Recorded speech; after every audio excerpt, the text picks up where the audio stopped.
Okay, I want you to close your eyes for a second. Picture that famous image. You know the one I'm talking about. It's everywhere. March of progress. Exactly. The chimp on the left, then they stand up straighter, the hair goes away, and then bam, modern human striding across the golden African savanna. It's the image, right? It tells a simple story. We're the apes that left the trees for the tall grass and stood up to see the lions. Right. The savanna hypothesis. It's the origin story we all sort of just accept. But, and this is the whole point of our deep dive today, we've got a stack of research here that suggests that picture is missing a very large, very wet detail. A detail that could flip the entire narrative. We're looking at a comparative study by Marc Verhaegen, and his argument is pretty blunt. He basically says, if you ignore the story and just look at the raw biology, the hard evidence, we don't look anything like savanna animals. In fact, he says, if you were an alien biologist, you'd look at a human, a hyena, and a hippo, and you'd group us with the hippo. You would. Biologically, we apparently share far more with sea otters and seals than we do with, say, kangaroos or ostriches. Okay, I have to be the skeptic here for a minute, because when you say aquatic ape, people's eyes glaze over. They think mermaids. Is that what this is? No, no. No tridents, no underwater cities. This is the semi-aquatic hypothesis. The idea isn't that we were fully aquatic like dolphins. It's that a huge chunk of our evolutionary history was spent wading, swimming, diving in shallow water, wetlands, coasts. And that water shaped our bodies more than the dry land did. That's the argument. So that's our mission today.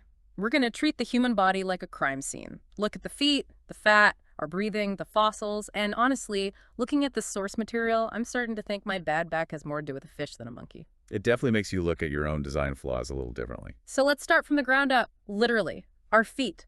The whole story is we stood up to run on the savanna. We're bipedal runners. We can run? Sure. But are our feet designed for it?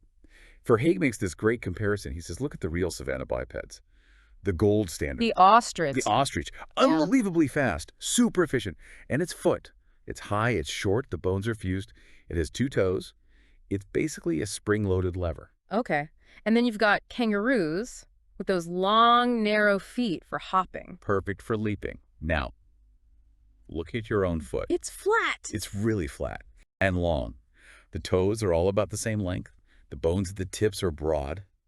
Mechanically, Verhaegen says, that's a terrible lever for running on hard ground. So if it's a bad lever, what is it? It's a paddle. The closest match anatomically isn't an ape's foot. It's the hind flipper of a sea lion. A sea lion, that feels like a bit of a leap. But think about the mechanics of it. A sea lion's flipper is long and flat, and the digits can splay out. For us, that broad surface is why we get things like plantar fasciitis. But for swimming... It gives you propulsion. Exactly. And it's even better for wading on soft mud. An ostrich would sink straight in. Our foot sprints the weight. Okay, so we have flippers we're trying to use as running shoes. Let's move up to the most obvious thing. The fur. Or lack of it. We are the naked ape. And the story is we lost it to cool down while running on the hot savanna. Which sounds logical. Until you look at the other savanna animals. Zebras, lions, baboons. All covered in fur. Because fur is a fantastic heat shield. It reflects the sun. If you take a naked human and stick him on the equator at noon without clothes, it's a medical emergency. Sunburn, heat stroke, dehydration. It's a massive liability. So Verhaegen asks the obvious question, who else in nature loses their fur? Whales, dolphins, hippos. Aquatic and semi-aquatic mammals. In water, fur is just drag. But it's not just that we lost the fur, we replaced it with something most land animals don't have. You mean fat? Specifically subcutaneous fat. Can you define that? I think most of us just think all fat is the same. So on a dog or a chimp, the fat is mostly internal. It's around the organs. If you pinch the skin on a dog's back, it's thin and loose. Now pinch the skin on your own arm. It's thick. It's bonded right to the tissue underneath.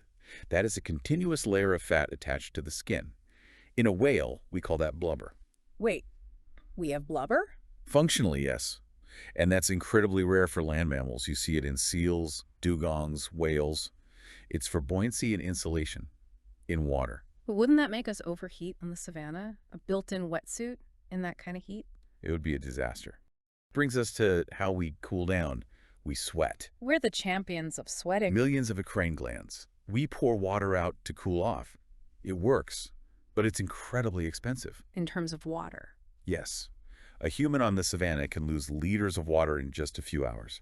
A zebra can't afford to do that. They have adaptations to let their body temperature rise during the day. They have to conserve every drop. So our whole cooling system is basically built on the assumption that we can just get more water whenever we want. Exactly. It's a system that screams, I live next to a lake. Yeah. You would never evolve this system in a dry environment. Okay, so we're naked, we have blubber, and we drink like fish. But the source goes deeper, into our internal plumbing. There was this detail about our kidneys and something called ranculi. Ah, the ranculi mystery. This is great. So, most primates, like a chimp, have a simple, single-lobed kidney. One filter. Simple enough. Human kidneys are different. They're divided into multiple lobes, usually 10 to 12. These lobes are the ranculi. And is that just us? Among primates, pretty much. But you find this exact multi-lobed structure in bears, otters, and marine mammals. Why do they have it? It's all about processing salt and volume. If you're eating salty seafood or swallowing seawater, you need a kidney that can handle that massive salt load and flush it out. Whereas a desert animal's kidney should be built to save every drop of water. Precisely. Our kidneys look like a high-flow flushing system, not a water conservation unit. It suggests a diet high in things like shellfish, or at least an environment where water wasn't scarce. Which connects to the diet theory. But I want to switch to something that feels uniquely human. Speech. Right. And I always assumed that was just because our brains got bigger. The brain is part of it, for sure. But Verhaegen argues our ability to speak is actually a side effect of learning how to swim. How do you get from swimming to Shakespeare? It comes down to something called volitional breath control. So think of a dog panting. They aren't consciously choosing to breathe. It's a reflex, like a heartbeat. Right. Most land mammals can't just decide to hold their breath, but you can. I could ask you to hold your breath right now and you could just do it. True. And who absolutely must have that ability? Anything that dives underwater. Exactly. Yeah. A diving mammal has to be able to close its airways on command. If you can't, you drown. Verhagen's theory is we evolve this conscious control over our breathing, not to talk, but to dive. And then we just repurposed it for speech. You got it. Yeah. You can't speak, you can't push air out and control little bursts to make sounds unless you have that fundamental diving hardware in your nervous system. So we're chatterboxes because our ancestors were trying not to drown. And there's a physical part to it, too, the descended larynx. Our voice box sits much lower in our throat than a chimp's. Which is why we can choke on our food, right? It's a design flaw. A huge one for a land animal. A chimp can swallow and breathe at the same time. We risk death at every meal. Yeah. So why take that evolutionary risk? The only other animals with a similarly descended larynx are sea lions and dugongs. And for them, what's the advantage? Rapid inhalation. When you surface from a dive, you need to gulp air through your mouth fast. A lower larynx clears that pathway. It's an aquatic adaptation we've turned into an instrument. Okay, the savanna theory is really taking a beating here, anatomically. But what about raising babies? That's the core of evolution. And that's where the savanna model really struggles. Think of a baby gazelle. It's born, and what does it do? It's up and running in minutes? It has to be. Speed is everything. But a human baby, Completely useless. utterly helpless, Oh. and for years. You cannot afford that kind of slow growth on the open savanna. A helpless infant is just a meal waiting to happen. So where can you afford it? In a safe place. An island, a mangrove forest, a coastal wetland, somewhere without big land predators.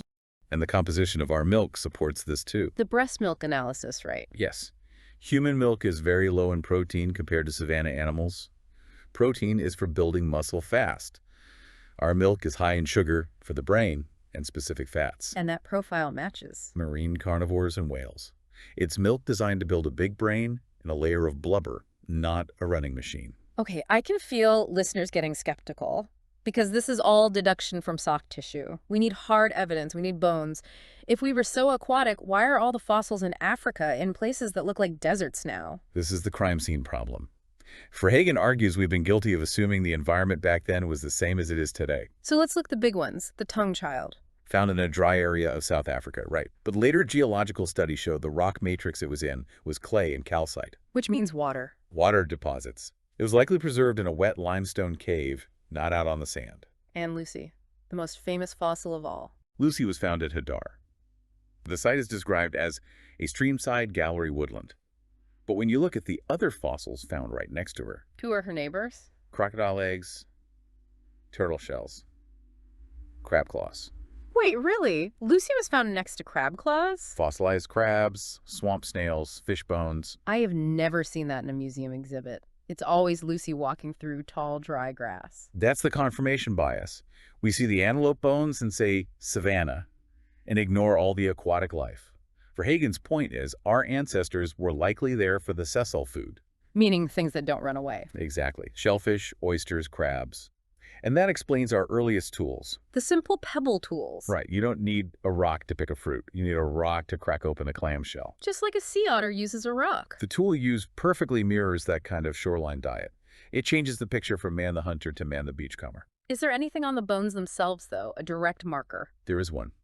And it's kind of a smoking gun. It's a condition called auditory exostosis. Sounds painful. It's better known as surfer's ear. If you spend a lot of time swimming in cold water, the bone in your ear canal grows these little bony lumps. It's the body protecting the eardrum. And you can't get this any other way. Nope. It's specifically linked to repeated water immersion. And here's the kicker. We find these growths in the skulls of Homo erectus and Neanderthals at really high rates. Which means they weren't just waiting, they were diving. Habitually. For food, you don't get surfer's ear from a yearly dip in the lake. This was their lifestyle. That's really hard to argue with. Bone doesn't lie. It doesn't. And when you put it all together, the naked skin, the blubber, the breath control, the feet, the kidneys, the fossil locations, the ear bones, the aquatic model starts to explain all of our strangest features. Including just walking upright. I thought we stood up to see over the tall grass. That's the old story. But think about wading into water. A chimp on all fours drowns pretty quickly. But if you stand up, you can go deeper. Bipedalism is forced on you by the water. Is there a modern animal that acts as an analogy for this? Verhaegen points to the proboscis monkey. The one with the huge, funny-looking nose? That's the one. They live in mangrove swamps, they swim, they dive. When they wade in shallow water, they walk on two legs. They're a living model for what an aquatic ape phase could have looked like. So all our modern complaints, my bad back, sinus They infections. suddenly make a lot more sense, right? Maybe they aren't design flaws for a land animal. Maybe they're just the consequences of a water animal trying to live permanently on dry land. Break that down. The back pain. In water, you're buoyant. Gravity isn't crushing your spine. Our S-shaped spine makes a lot more sense if it evolved to be supported by water for a good part of the day. And my sinuses. Every winter, without fail. Those big air pockets in your skull, they're great for buoyancy in water. They help keep your face up. On land, they just get clogged with dust and mucus. So I just need to spend more time in the ocean. In a way, yeah. Think about human behavior. Where do we go on vacation? The beach. We pay millions for an ocean view. We find the sound of waves relaxing. Most primates hate water. We are the only one that runs towards it. Maybe that's not just a hobby. Maybe it's a kind of evolutionary memory. A bit of homesickness for the shoreline. It's a theory that, forgive me, really holds water. I was waiting for that one.